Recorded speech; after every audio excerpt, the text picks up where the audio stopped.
Hello, I am Christy Jefferies and I am Team Agua. On my team, the position of CEO was held by Daryl, CFO Francesca, COO Jose, CCO Caitlin, CMO Brian, buyer and negotiator Chase, and I was the accountant.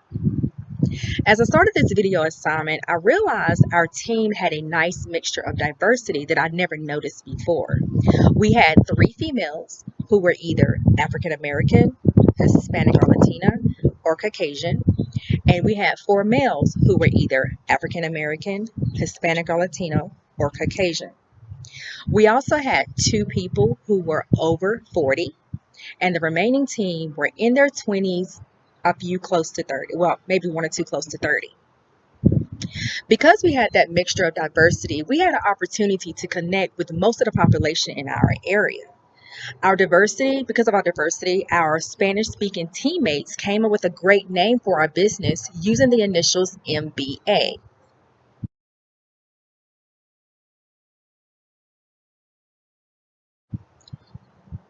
Mujeres que Buscan Avanzar, meaning women looking to advance. You can tell I'm not one of these Spanish speaking teammates. For this video, I will refer to our business as MBA.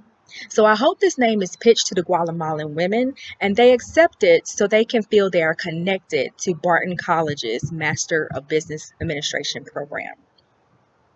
MBA is a nonprofit organization.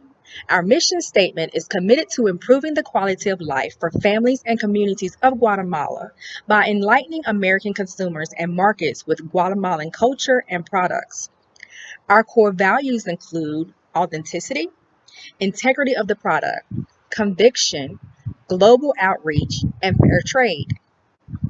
Our code of conduct is commitment to the return of proceeds from the products to the Guatemalan people by maintaining the value, authenticity, and transactions for the products, to uphold respect for the culture of Guatemala through our marketing and communication, guarantee appropriate proceeds returned to Guatemala, and deliver value to consumers and the Guatemalan communities, and clearly communicate our goals and intentions. We serve the women and children of Guatemala.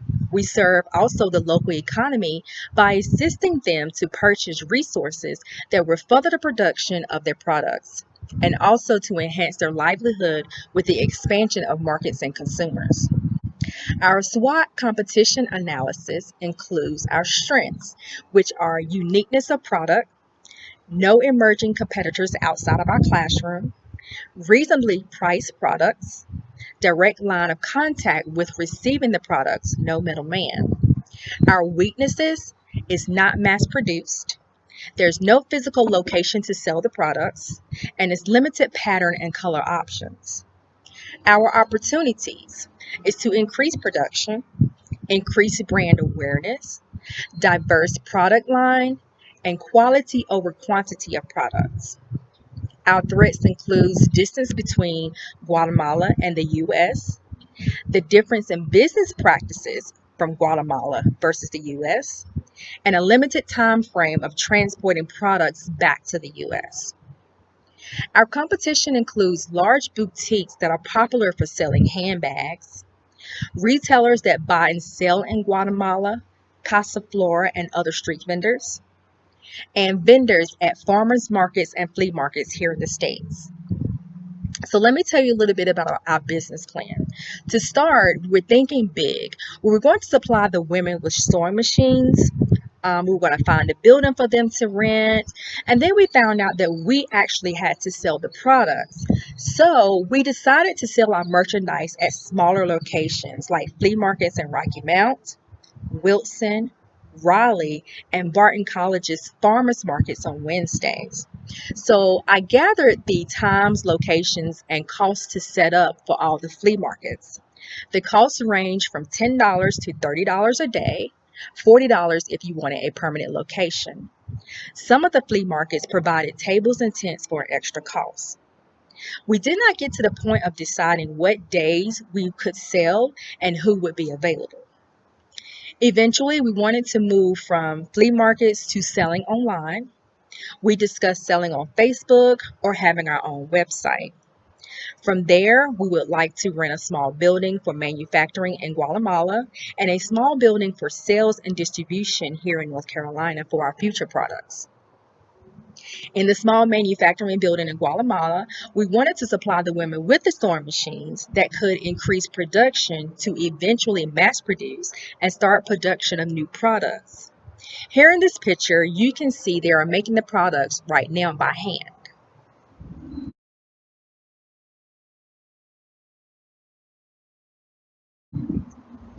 Now, with the coronavirus pandemic, would be a great time to have the manufacturing and distribution buildings so that we can actually produce masks and maybe matching headbands.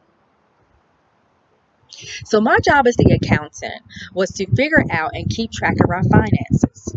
Chase, the buyer and negotiator, had a big hand in coming up with different prices we could sell our products. He wrote a high-low pricing guide to determine the highest price that would give us the most profit and the lowest price for our break even, which is selling the products at the price that was paid for them.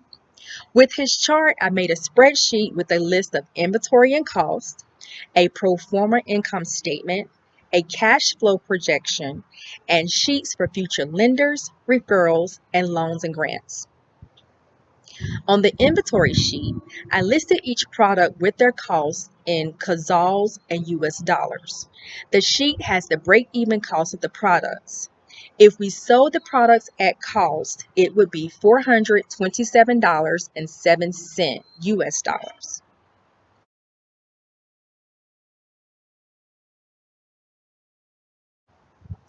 I also made a second list on the sheet for our team to manipulate the numbers to see how much profit we could generate at different selling prices.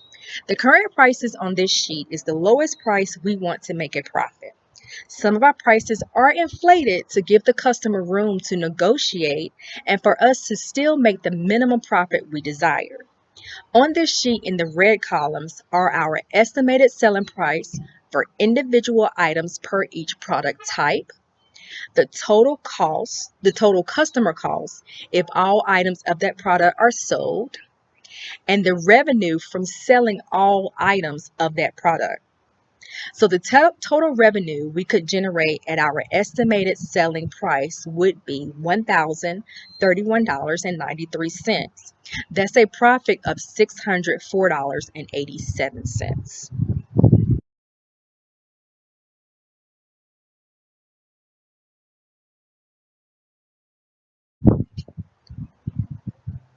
The inventory sheet is connected to the pro forma income statement. This is not a completed statement since we were not able to go to flea markets to sell the products. We also did not decide about advertising. We know we wanted to advertise, we did not decide where we wanted to advertise and how much money we wanted to spend. So we decided to do it by word of mouth in the beginning. And also, how we were going to send the funds back to Guatemala had not been decided, whether we wanted to send money orders, cashier's checks, or wire funds.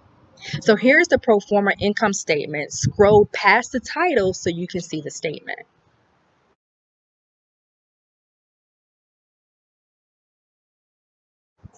The pro forma income statement is connected to the cash flow projection, which is also incomplete.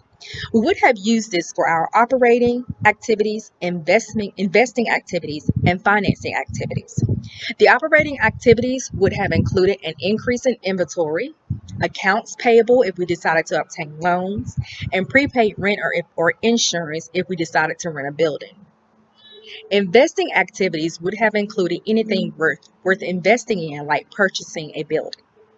And financing activities would have included funds we would have obtained through loans and grants, and if we, the owners, decide to invest in MBA.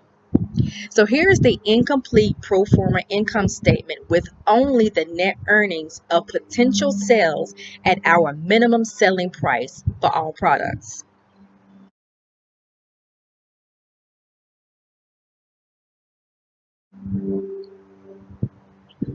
The next three sheets are for our future lenders and how we will repay them.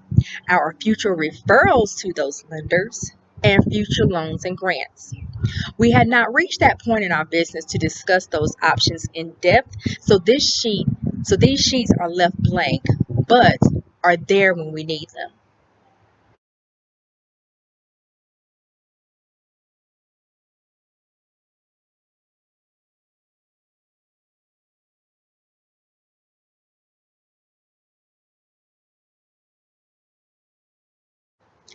Unfortunately, we were not able to execute our startup due to COVID-19.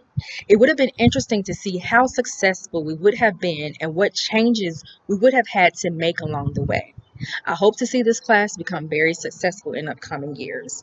I'm Christy Jefferies, the accountant for MBA, Mujeres, K, Buscan, Avanzar, Women Looking to Advance. Thank you for watching.